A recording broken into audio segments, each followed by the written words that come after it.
Perkenalkan, nama saya Anggi Francisca, NIM 203030202050 dari Program Studi Pendidikan Bahasa dan Sastra Indonesia. Di sini saya akan menjelaskan tentang menulis kreatif cerpen. Hakikat cerpen sebagai salah satu bagian dari karya sastra. Cerpen memiliki banyak pengertian. Jakob Sumarjo mengungkapkan bahwa cerpen adalah seni keterampilan menyajikan cerita yang di dalamnya merupakan satu kesatuan bentuk utuh, manunggal, dan tidak ada bagian yang tidak perlu, tetapi juga ada bagian yang terlalu banyak. Sifat umum cerpen ialah pemusatan perhatian pada satu tokoh saja. Membaca cerita pendek atau disebut dengan cerpen merupakan aktivitas komunikasi yang kompleks, karena di dalamnya terdapat kegiatan menerjemahkan simbol untuk mengetahui isi yang tersurat ataupun yang tersirat. Di dalam cerpen yang ditulis oleh pengarang dapat disimpulkan bahwa cerpen merupakan suatu cerita fiksi, berbentuk prosa yang singkat dan pendek. Unsur ceritanya terpusat pada suatu peristiwa pokok. Jumlah dan pengembangan pelaku terbatas dan keseluruhan cerita memberikan kesan tunggal. Unsur-unsur intrinsik tersebut sebagai berikut, yaitu yang pertama, tema cerita, kedua, alur cerita, ketiga, penokohan, keempat, latar, kelima, sudut pandang, keenam, moral, ketujuh, gaya bahasa dan nada, kedelapan, unsur leksikal, kesembilan, unsur gramatikal, dan 10, retorika.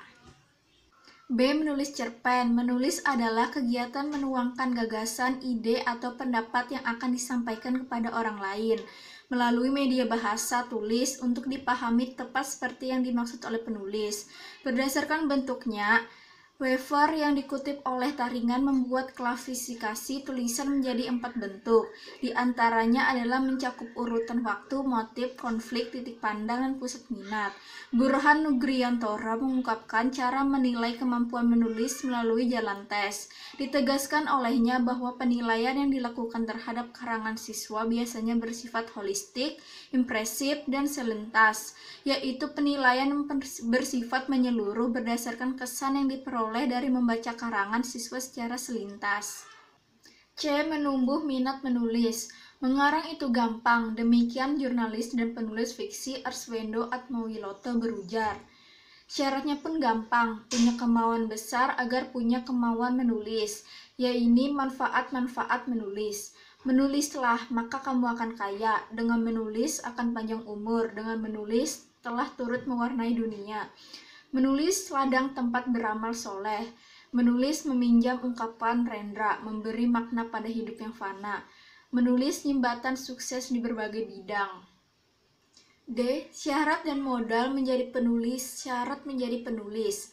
Yang pertama, aktif. Penulis adalah orang yang selalu mengaktifkan jiwanya, pikirannya, perasaannya, imajinasinya dalam berbagai keadaan.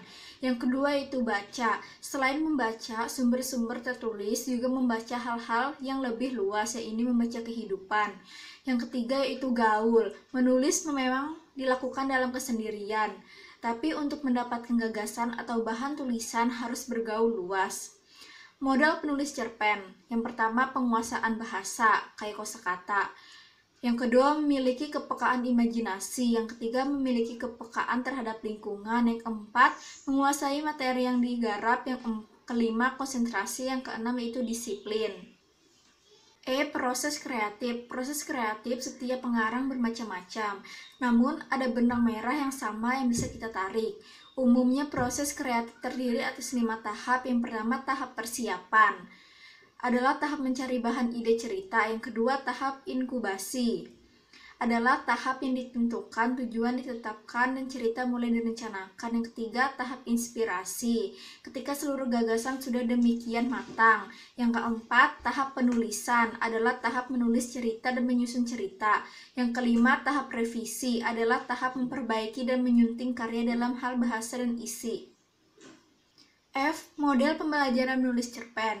Yang pertama, teknik copy the master, imajinasi. Pembelajaran menulis cerita pendek cerpen dapat dijadikan sebagai sarana untuk berimajinasi dan menuangkan pikiran. Imajinasi harus dikelola dengan baik melalui strategi kendali imajinasi. yaitu siswa menuliskan apa saja yang diinginkan dalam hidupnya pada secari kertas. Siswa kemudian menuliskan cara yang dilakukan untuk mendapatkan yang diinginkan. Pada bagian ini, guru dapat memberi pancingan pada siswa sehingga pemikirannya terarah. Langkah keempat, siswa menulis keinginannya serta cara memperolehnya. Yang kelima, sebagai tahap lanjutan, siswa diperhendakkan pada kondisi jika diinginkan tersebut tidak dapat diraihnya. Buah strategi 3M, meniru, mengolah, mengembangkan. Tahapan strategi 3M mengacu pada beberapa tahapan, yaitu tahap meniru, tahap mengolah, tahap kembangkan. Ketiga, metode latihan terbimbing. Metode latihan terbimbing adalah suatu cara mengejar yang baiknya digunakan untuk menanamkan kebiasaan-kebiasaan tertentu sebagai sarana untuk memelihara kebiasaan-kebiasaan yang baik, dan juga digunakan untuk memperoleh suatu ketangkasan, kesempatan, dan keterampilan dengan proses pemberian bantuan yang terus-menerus dan sistematis. Yang keempat yaitu teknik latihan terbimbing berdasarkan ilustrasi tokoh idola. Teknik menulis cerpen dengan latihan terbimbing. Berdasarkan ilustrasi tokoh idola dalam penelitian ini diartikan sebagai menulis cerpen berdasarkan kisah nyata yang berupa pengalaman orang lain. Dalam hal ini dapat diambil dari kisah nyata tokoh idolanya. Yang paling menarik untuk dijadikan ide untuk dikembangkan menjadi sebuah cerpen dengan bimbingan dari seorang guru. 5. Pembelajaran dengan media audio visual. Penggunaan media audio visual dalam proses belajar mengajar dapat membangkitkan rasa ingin tahu dan memunculkan ide yang sangat menarik di benak siswa. Ada 4 tahap, yaitu perencanaan, tindakan, pengamatan atau observasi, dan refleksi. Pembelajaran kuantum breathing. Kuantum adalah bagian dari energi yang tidak dapat dipecahkan lagi, sehingga dapat mengubahkan energi itu menjadi pancaran cahaya. Teknik kuantum adalah pengubahan bermacam-macam interaksi yang ada di dalam dan di sekitar secara sengaja menggunakan musik, mewarnai lingkungan sekeliling, menyusun bahan. Sekian hasil dari pemahaman saya ucapkan terima kasih.